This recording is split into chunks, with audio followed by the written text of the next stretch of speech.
Bienvenidos a DNews. Somos Latinoamérica. Soy Magali Schwartzman desde Buenos Aires, Argentina, y estas son las principales noticias. Venezuela, crecen las víctimas y buscan desaparecidos tras el deslave. Nicolás Maduro visitó la zona afectada en Las Tejerías y confirmó que el gobierno construirá nuevas casas para quienes perdieron sus hogares. Argentina, definieron los cambios en el gabinete.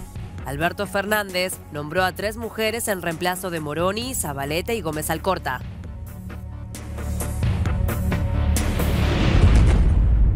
Venezuela, crecen las víctimas y buscan desaparecidos tras el deslave.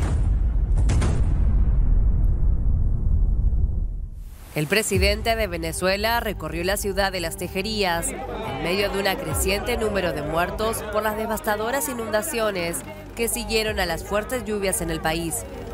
Maduro dijo a la multitud que el gobierno construirá nuevas casas para quienes perdieron sus hogares.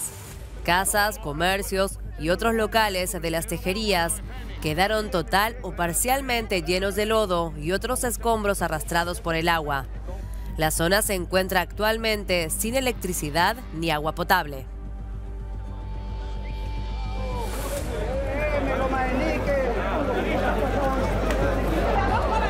Tengan la seguridad todos los comerciantes, tengan la seguridad todos los vecinos, que vamos a recuperar hasta el último comercio y hasta la última casa. Y aquel que haya perdido su casa, vamos a construir una casa nueva para cada quien. Tengan la seguridad.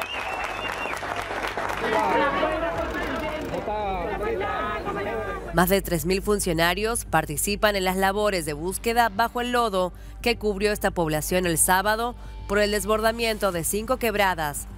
Las labores de rescate se intensifican, aunque entre brigadas coinciden en que no es probable que haya más supervivientes. Venezuela sufre este año una típica temporada de lluvias, agravada por el fenómeno de la Niña, ondas tropicales y los coletazos del huracán Julia. Argentina, cambios en el gabinete. Alberto Fernández nombró a 3 mujeres en reemplazo de Moroni, Zabaleta y Gómez Alcorta. Victoria Tolosa Paz asumirá en Desarrollo Social, a Yelén Macina se hará cargo del Ministerio de la Mujer y Raquel Kelly Olmos desembarcará en la cartera laboral. La noticia fue confirmada por la portavoz de la presidencia y resalta que el presidente Alberto Fernández ha convocado a 3 mujeres de diferentes edades, procedencia geográfica y amplia trayectoria en sus temas de referencia para reformular su gabinete con el fin de profundizar la amplitud de miradas y la eficiencia en la gestión.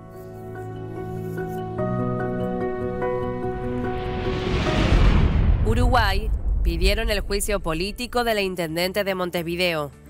La Cámara de Senadores comenzará esta semana a analizar el pedido de juicio político contra la Frente Amplista Carolina Cose, luego de que ediles de la coalición de gobierno, que son oposición en el departamento capital del país, consideraran su ausencia en la Junta Departamental como motivo suficiente y necesario para promover esta acción. A la dirigente del Frente Amplio se la acusa de haber violado la Constitución al no presentarse a dar explicaciones ante 3 convocatorias de la Junta Departamental. El pedido no avanzaría porque la coalición de la calle Pou no cuenta con los votos suficientes en el Senado.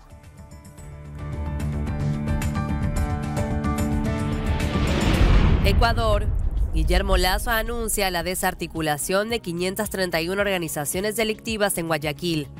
El mandatario reivindicó el accionar de las fuerzas policiales a pesar del crecimiento de las cifras de homicidios que ya ubican a la capital del país como una de las 50 ciudades más peligrosas del mundo. La ciudad, que actualmente se mantiene en estado de excepción, es considerada como el hub logístico para el envío de drogas a Europa y Estados Unidos, según ha informado el Departamento de Estado estadounidense. Además, una reciente investigación reveló que hay mafias albanesas que controlan las rutas para el tráfico ilegal de cocaína y que incluso han instalado escuelas de sicarios en la ciudad en las que cooptan a niños desde los 10 años. La inseguridad en Guayaquil afecta incluso a los niños en sus escuelas. En Socio Vivienda 2, al noroeste de la ciudad, la violencia ha resultado en que los niños no puedan asistir por más de un mes a la escuela del sector, pues las balaceras, producto de las pugnas entre bandas, atentan contra su seguridad.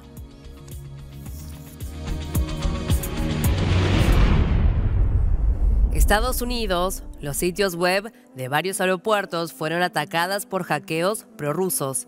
El ataque organizado ha sido reivindicado por un grupo de piratas informáticos conocido como Killnet, que en las últimas horas había señalado estos dominios como un objetivo a través de su canal en la red Telegram. En total, algo más de una docena de aeropuertos se vieron afectados.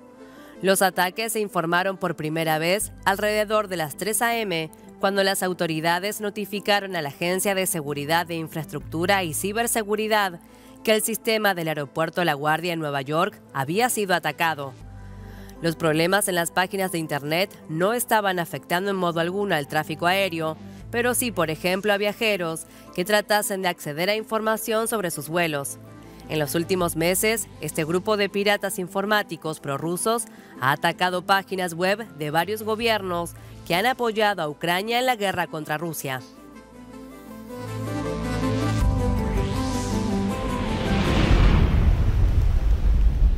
Julia dejó en su paso por el norte de Centroamérica casi una treintena de muertos y 4 desaparecidos, principalmente en Guatemala y El Salvador. El fenómeno se disipó en el occidente de Guatemala. Los remanentes seguirán generando lluvias que pueden provocar inundaciones en Centroamérica y el sur de México. En Guatemala, 14 personas murieron por el paso de Julia. También hay 3 personas que están desaparecidas. En tanto, en El Salvador murieron 10 personas, 5 de ellos soldados que fueron aplastados tras colapsar un muro donde se resguardaban del temporal. En Honduras se reportan 2 fallecimientos tras naufragar una lancha y otra persona está desaparecida. El ciclón tocó tierra en la costa caribeña de Nicaragua la madrugada del domingo como huracán categoría 1. Luego entró en el Océano Pacífico, de donde pasó a El Salvador. Julia dejó ese país e ingresó como depresión tropical el lunes por la mañana a Guatemala, por el este del país, donde comenzó a perder fuerza hasta disiparse por la tarde en una zona montañosa del oeste del país. Desde Guatemala hasta Panamá, las autoridades reportaron casas afectadas o destruidas, carreteras inundadas o cortadas y puentes colapsados total o parcialmente. Nuevo capítulo en la guerra a Rusia-Ucrania. La ONU calificó los ataques como una escalada inaceptable de la guerra. Según el secretario general Antonio Guterres, los civiles están pagando el precio más alto. La Asamblea General de la ONU estaba reunida este lunes de urgencia para discutir la anexión ilegal declarada por Rusia de 4 regiones ucranianas parcialmente ocupadas, pero el debate se vio ensombrecido por los bombardeos, uno de los ataques más duros contra Ucrania en meses. Por otra parte, Rusia planteó ante la ONU que Occidente intenta pretender que la historia comienza desde febrero del 2022.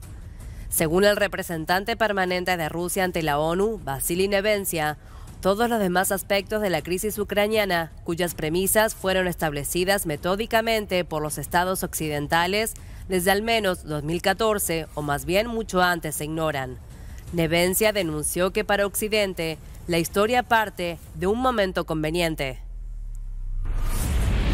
Ola de bombardeos rusos contra varias ciudades de Ucrania.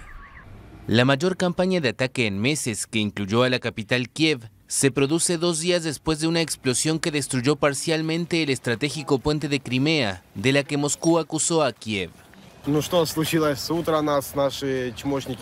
Por la mañana nos despertaron con un saludo de nuestros vecinos. Todo esto se ve aquí y en toda la ciudad. Han sobrevolado cada media hora, unas 7, 8 o 9 veces. El ejército ucraniano afirmó que las fuerzas rusas habían disparado 75 misiles sobre ciudades de todo el país, en una serie de ataques que incluyó el uso de drones iraníes lanzados desde Bielorrusia. El último bombardeo contra la capital ucraniana se remontaba a finales de junio. Quieren el pánico y el caos, quieren destruir nuestro sistema energético. No tienen remedio. El segundo blanco es la gente. Putin confirmó ataques masivos con armas de alta precisión de largo alcance contra la infraestructura energética, militar y de comunicaciones de Ucrania y prometió responder a nuevos ataques.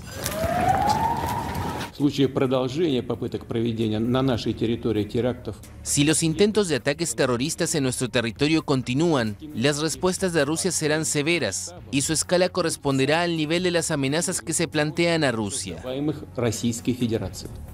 Zelensky dijo que habló con los mandatarios de Alemania y Francia y les instó a aumentar la presión sobre Rusia. La Unión Europea condenó los bombardeos. Rusia está optando por una táctica de apuntar y bombardear indiscriminadamente a los civiles. Esto es algo que va en contra del derecho internacional humanitario, y este apuntar indiscriminadamente a los civiles equivale a un crimen de guerra. Paralelamente, el presidente de Bielorrusia, Alexander Lukashenko, estrecho aliado de Putin, acusó a Ucrania de preparar un ataque contra su país, por lo que anunció el despliegue de tropas conjuntas con Rusia.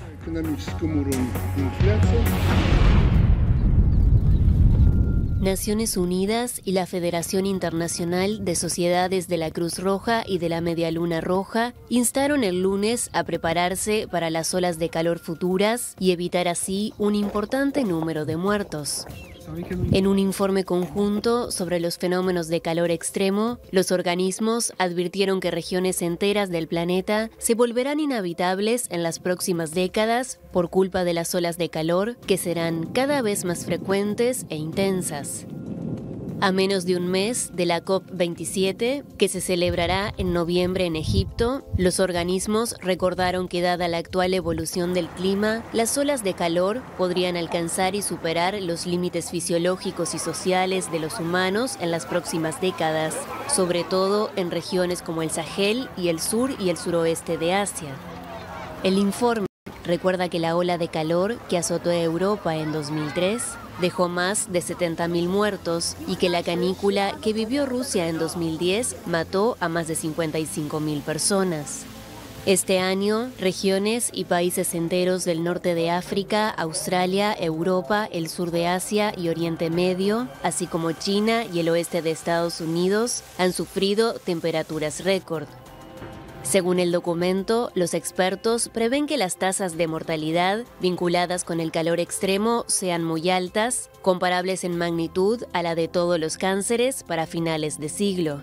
Los organismos llamaron a hacer importantes inversiones de forma urgente y sostenida en el tiempo para atenuar el impacto del cambio climático y contribuir a la adaptación a largo plazo de las poblaciones de los países más vulnerables.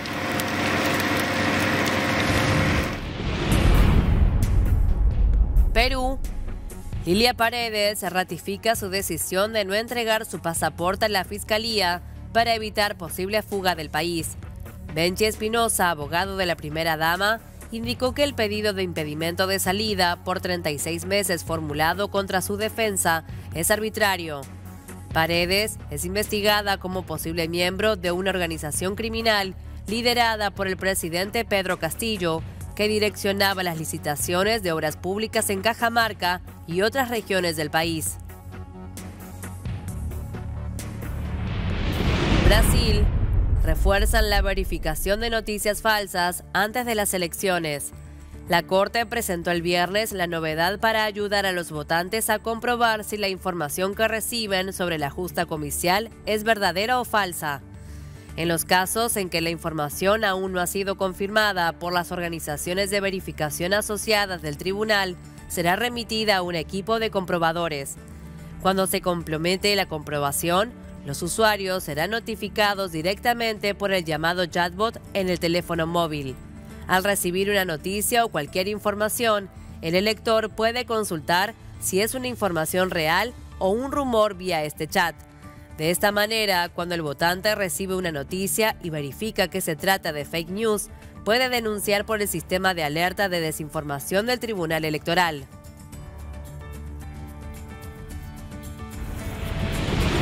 Ecuador.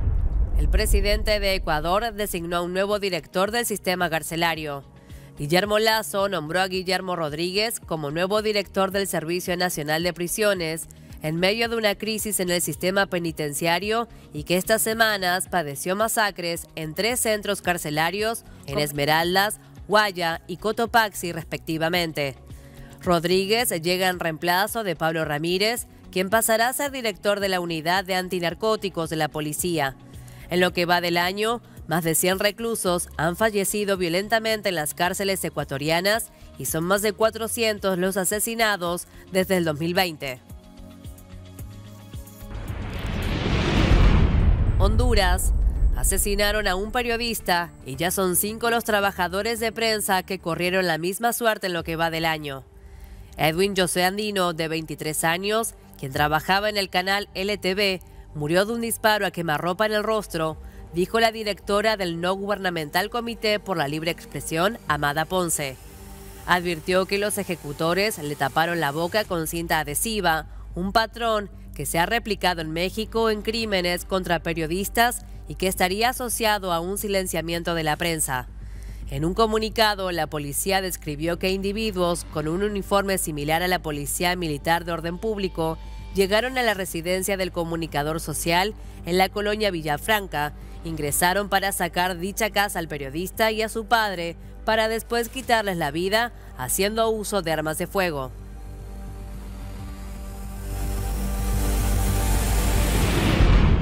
México demanda por segunda vez a vendedores de armas de Estados Unidos. La demanda fue presentada en el estado de Arizona contra 5 empresas por el tráfico de armas, la segunda que interpone debido a la utilización de dispositivos armamentísticos procedentes de dichas compañías en crímenes en México. El secretario de Relaciones Exteriores de México, Marcelo Ebrard, lo anunció y calificó los delitos como muy graves. En agosto del 2021, el gobierno mexicano demandó a 11 fabricantes de armas ante una corte en Boston, Massachusetts, por negligencia y por fomentar el tráfico ilícito, pero la demanda fue desestimada por un juez. Entre estos delitos, precisó Ebrard, están los homicidios y feminicidios, cosas muy graves y delicadas en México. Dijo además que esta demanda se presenta porque hay recurrencia. Es evidente que hay tráfico de armas y que se sabe que esas armas van dirigidas a nuestro país.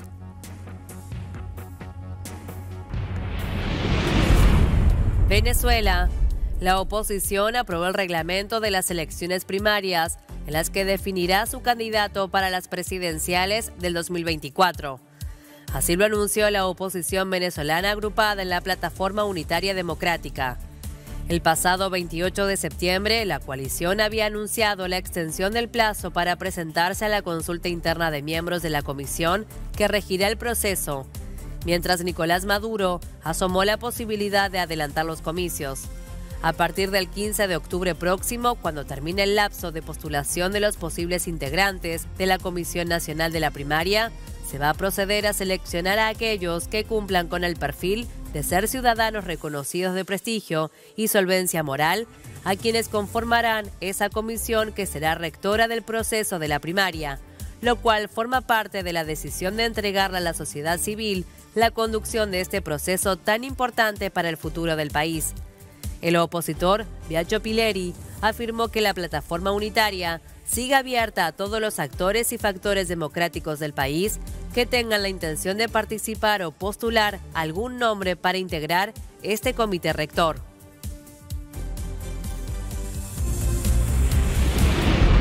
Antonio Guterres respalda el envío de Fuerzas Armadas Internacional a Haití.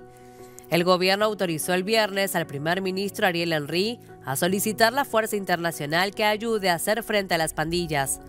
El secretario general de Naciones Unidas había propuesto a la comunidad internacional el envío urgente de una Fuerza Armada Internacional especializada para enfrentar la creciente inseguridad y la profunda crisis humanitaria que sufre la nación caribeña.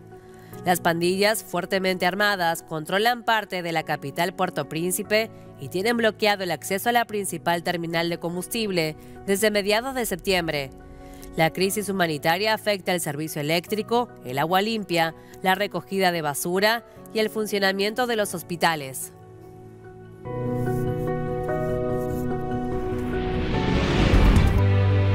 Estados Unidos prometió mantener su asistencia militar, humanitaria y económica a Ucrania.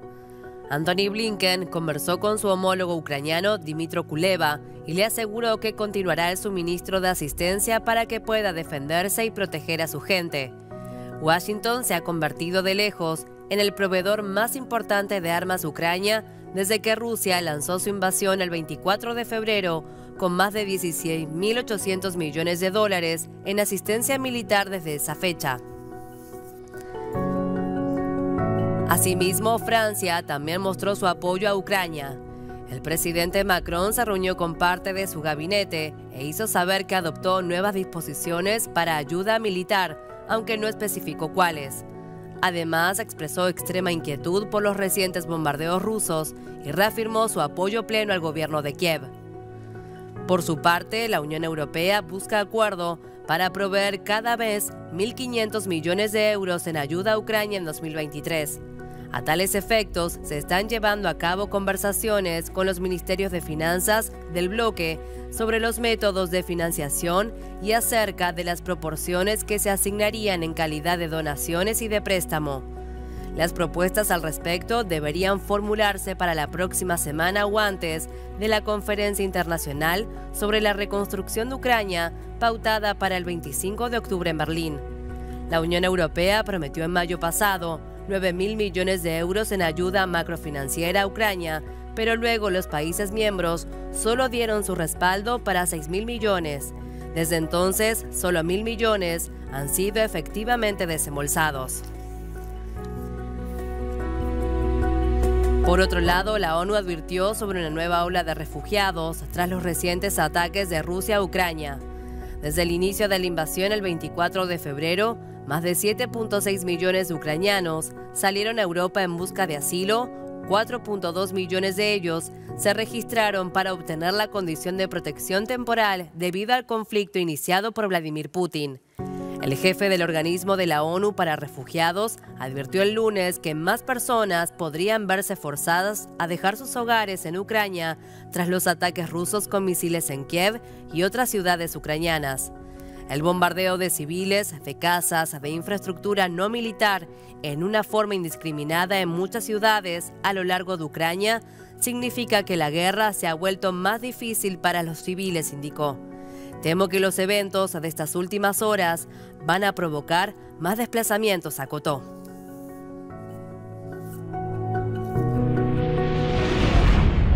El movimiento de protesta en Irán continúa.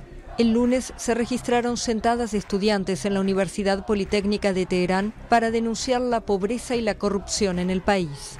Según la ONG Center for Human Rights in Iran, otras universidades también hicieron concentraciones. A eso se sumaron huelgas en fábricas en varias regiones del país.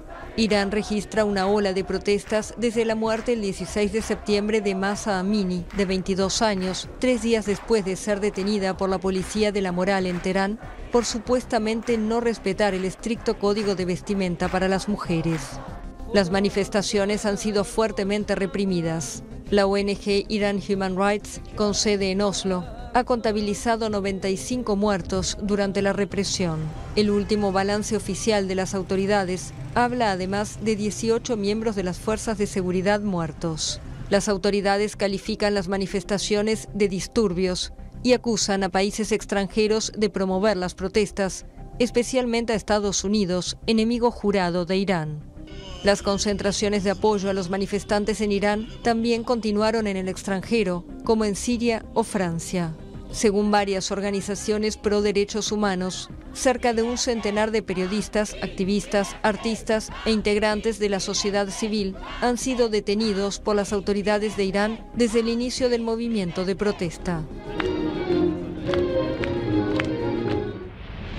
El volcán Stromboli en Italia. Continúa la alerta naranja en la isla de Stromboli por la erupción del volcán. El gobierno recomendó a los habitantes que no salgan de sus casas y no pararse junto a las ventanas y alejarse de la costa hacia el mar abierto si están embarcados. La lava alcanzó el mar, lo que provocó que la alerta pase de amarillo a naranja. La lluvia, que cayó gran parte de la noche, hizo que las cenizas se diluyeran, explicaron desde el Departamento Regional de Protección Civil de Sicilia. El alcalde de la isla vecina de Lipari, Ricardo Gullo, invitó a los ciudadanos a quedarse en casa, pero aseguró que mientras la lava siga su curso natural, no debería haber peligro. En la otra vecina isla de Ginostra se recomendó el uso de mascarillas ante la posibilidad de que el viento arrastrase las cenizas de la erupción. La erupción del volcán comenzó en el lado noroeste y provocó un colapso parcial de la terraza del cráter y un ligero terremoto de unos 3 minutos de duración. El desierto más árido del mundo vuelve a florecer en el norte de Chile. El desierto de Atacama vuelve estos días a vivir un impresionante fenómeno natural, la floración de casi 200 especies que cubren la arena de un color púrpura durante algunas semanas. La misma se podrá admirar en su máximo esplendor entre los sectores de Llanos y Chañarcillo y se suele dar en periodos entre 5 y 7 años por el fenómeno climático del Niño que hace evaporar las aguas y precipitarse. Este milagro del desierto, como lo llaman algunos lugareños, es aprovechado por los comerciantes y la oferta turística para promover otras bondades y atributos del territorio, que cuenta con otros parques nacionales, mares cristalinos, paisajes privilegiados y áreas naturales protegidas. Brasil registra récord de deforestación en la Amazonía en septiembre, un mes antes de la segunda vuelta presidencial. El Instituto Nacional de Investigación Espacial de Brasil reveló que 1.455 kilómetros cuadrados de selva fueron destruidos el mes pasado. Los datos de septiembre del 2022 rompieron el récord anterior de septiembre del 2019, cuando se destruyeron 1.454 kilómetros cuadrados de selva. Este año la Amazonía ha batido varios récords de incendios y deforestación, ya que de enero a septiembre se deforestaron 8.590 kilómetros cuadrados, aproximadamente 11 veces el tamaño de la ciudad de Nueva York.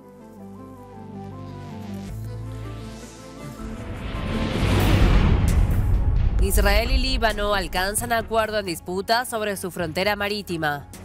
El acuerdo, mediado por Estados Unidos para solventar una vieja disputa sobre sus fronteras marítimas, puede desbloquear la explotación de los recursos gasísticos de la zona, celebró el primer ministro israelí Yair Lapid. La presidencia del Líbano había dicho anteriormente que la propuesta final enviada por el representante estadounidense Amos Hochstein era satisfactoria para Líbano y dijo que esperaba anunciar lo antes posible los límites acordados. Estados Unidos mediaba desde hace 2 años entre estos vecinos sin relaciones diplomáticas para resolver la disputa fronteriza en una zona del Mediterráneo rica en recursos gasísticos. Su enviado, Amos Hochstein, presentó una propuesta a principios de mes que pareció recibirse con buenos ojos por ambas partes. La propuesta prevé dejar bajo control israelí el yacimiento de Karish y conceder al Líbano el campo de gas que gana.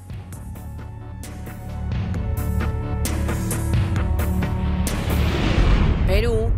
La vicepresidenta denuncia un plan de destitución contra ella y Pedro Castillo.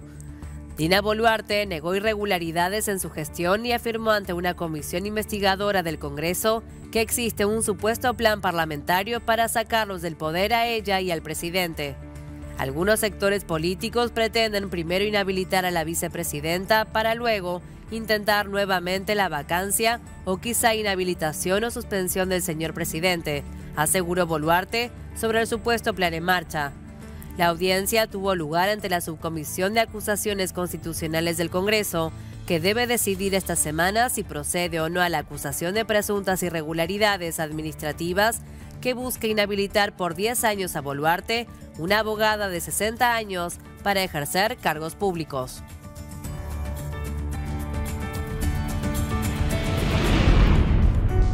Bolivia convocó a la embajadora en Irán por sus declaraciones sobre las protestas. Romina Pérez se deberá presentar en La Paz para que explique unas declaraciones en las que supuestamente condena en nombre del gobierno las protestas feministas en ese país, algo que la diplomática atribuyó a una distorsión de los medios. La Cancillería boliviana sostuvo que el objetivo de su cita es el de recibir un informe y evaluar las circunstancias de sus declaraciones. Las manifestaciones en Irán se desataron después de la muerte de Maya Amini el pasado 16 de septiembre, luego de que la llamada Policía de la Moral del país la detuviera por llevar mal el velo. La tortilla de maíz es un elemento básico en la dieta de los mexicanos. Según datos oficiales, es consumida por el 98,6% de la población. Por eso, cuando su precio sube, tiene un fuerte impacto en la economía de los mexicanos. Precisamente la escalada de precios de alimentos como el maíz disparó la inflación a 12 meses en septiembre a 8,7%, su mayor nivel en 2 décadas. Antes podías comprar tortilla muy fácilmente y ahora el precio pues subió casi el doble en el último año, entonces creo que eso sí pasa a afectar a cualquier economía. Detrás de este aumento de precios está la escalada de los costos internacionales asociados a la producción de maíz, que subieron 70% desde el inicio de la pandemia. Ese sector se ha visto impactado por el aumento a nivel global de los precios de los granos, del transporte y la logística, a lo que se suman las sequías y la guerra en Ucrania. En el suroeste de Ciudad de México, 2 antiguos métodos dan pelea a la inflación. Aquí varios cultivadores cosechan maíz a la manera de sus ancestros prehispánicos y abastecen a los molinos manuales que todavía quedan en la capital. La base del sistema milpa ha alimentado a todas las generaciones anteriores y ha proveído de alimento a todos, ¿no? O sea, a los que siembran y a los que no siembran, ¿no? Pero el alcance de estas producciones tradicionales para contener los precios es limitado, ya que muchos productores de tortilla dependen de 2 grandes empresas que cotizan en bolsa y reflejan así el incremento mundial de los precios. Como no hay nada que proteja al pequeño consumidor de maíz, por ejemplo los molinos de nixtamal, entonces es una cuestión de suerte, ¿no? Ante la baja rentabilidad de los cultivos, muchos venden sus huertos. Hay muchos productores que siembran, que no ven reflejada su ganancia en la inversión que hacen al producto y entonces dicen, pues mejor lo vendo, ¿no? Según la Red de Maíz de Ciudad de México, desde 2013 el consumo per cápita de este cereal se redujo de 195 a 50 gramos diarios. El gobierno firmó esta semana un nuevo acuerdo con el sector privado para congelar el precio de la harina de maíz hasta febrero. Con esta medida, espera frenar la caída del consumo. Daniel Ortega volvió a ser repudiado por su desprecio a los derechos humanos. El pasado viernes, la OEA pidió al gobierno de Nicaragua que cese toda acción violenta contra la población de su país. Ahora el principal encargado del Departamento de Estado de Estados Unidos para Latinoamérica, Brian Nichols, dijo que su país sigue indignado por el desprecio a los derechos humanos por parte del gobierno nicaragüense. Nichols destacó que en la Asamblea de la OEA, celebrada la semana pasada en Lima, el gobierno estadounidense se unió a una abrumadora mayoría de miembros en una resolución que condena los continuos abusos de autoridad. La resolución también reclamó que se ponga fin a la intimidación y el acoso judicial, administrativo y de otro tipo contra periodistas, especialmente mujeres, y contra los medios de comunicación y las organizaciones no gubernamentales.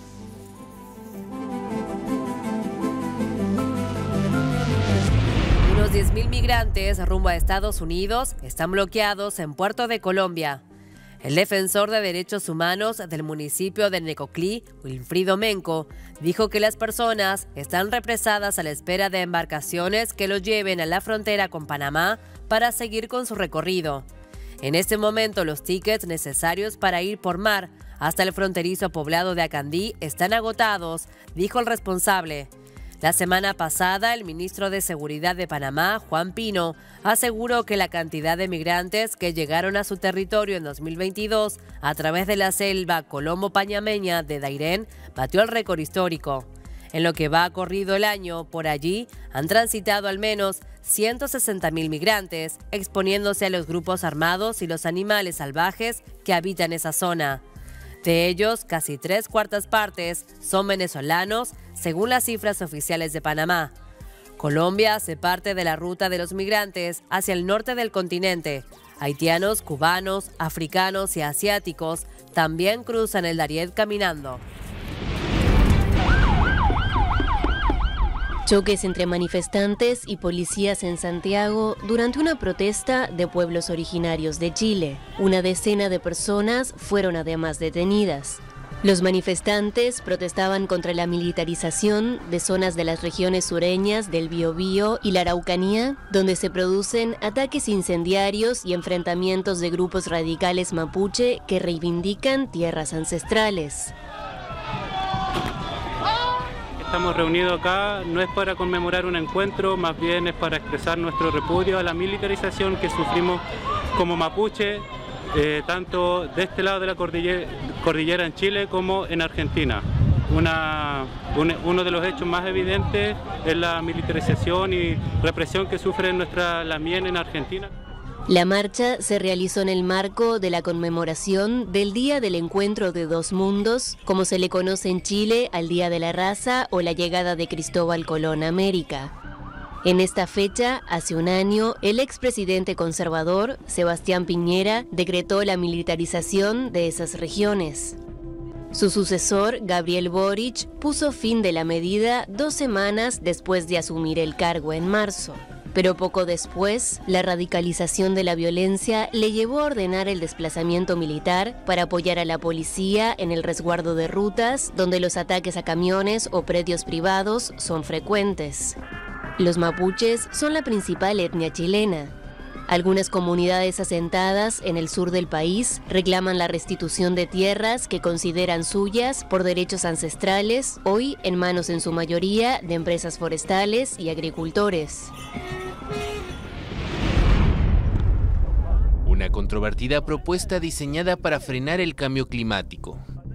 El gobierno de Nueva Zelanda presentó el martes un plan para grabar los gases de efecto invernadero emitidos de forma natural por el ganado. La primera ministra Jacinda Ardern, que calificó la propuesta como pragmática, señaló que sería el primer impuesto de este tipo en el mundo. Todo el dinero recaudado por las tasas sobre las emisiones se reciclará en el sistema para financiar más investigación, herramientas y tecnología, así como incentivos para los agricultores, con el fin de ayudar a reducir las emisiones. Los gases emitidos de forma natural por los más de 6 millones de vacas en Nueva Zelanda figuran entre los principales problemas medioambientales del país. El nuevo plan impositivo haría que los ganaderos pagaran por la contaminación provocada por sus animales, como el gas metano de los eructos y las ventosidades de las vacas, o el óxido nitroso en la orina del ganado. El plan del gobierno es aprobar esta propuesta en 2023 e introducir el impuesto en un plazo de 3 años. El presidente de la agrupación de ganaderos Federated Farmers denunció que este programa destriparía a los pequeños pueblos de Nueva Zelanda.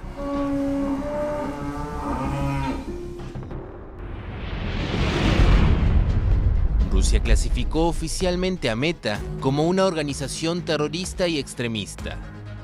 El gigante estadounidense, casa matriz de Facebook e Instagram, fue incluido en una lista en la que también están grupos de extrema derecha nacionalistas, organizaciones terroristas extranjeras y grupos opositores de Rusia.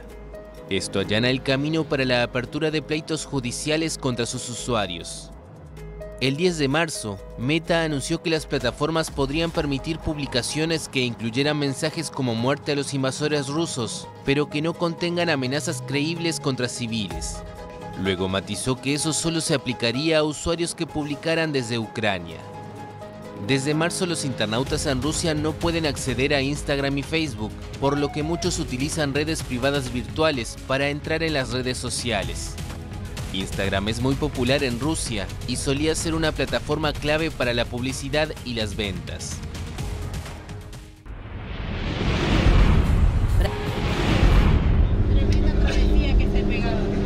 Ciego y con sordera parcial, el piloto peruano José Luis Cant acelera a 180 km por hora en una demostración en el autódromo de Yaguarcocha, en Ecuador.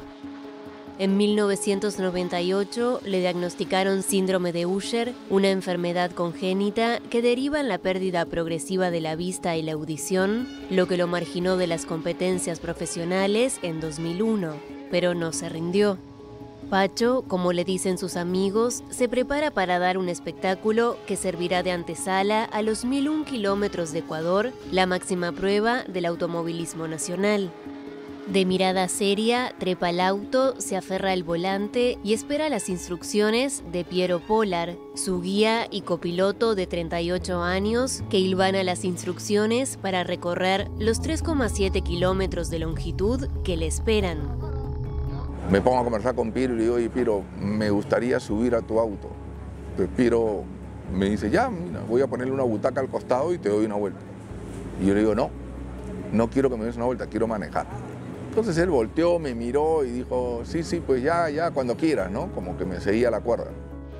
La primera vez que realizaron este tipo de exhibición, en el circuito peruano de La Chutana en 2020, el rugido del motor cubrió sus voces. Polar, desesperado, sacudió insistentemente el brazo de Pacho en un intento por detenerlo y este gesto se volvió idioma. Tenemos comunicación, pero si por A o B él no me escucha o yo no lo escucho, es un golpe para que yo haga el cambio, para que no rompa el motor. Y varios golpes quiere decir que tengo que frenar, ¿no? Antes de cada exhibición, el dúo procura recorrer la pista de manera que Pacho memoriza el trazado y sabe cuándo girar a la derecha o a la izquierda. Polar también guía el volante cuando es necesario. El logro le animó a salir de su país con el Toyota Trueno de 1986 para hacer su debut internacional en Ecuador. Su equipo quedó en el puesto 14 de la categoría TC 1600 en la competencia de Yaguarcocha, organizada por la Federación Ecuatoriana de Automovilismo y Kartismo. 5. Sin embargo, si las Águilas de Alemania no aceptan esto, el club que desee los servicios del jugador deberá pagar la...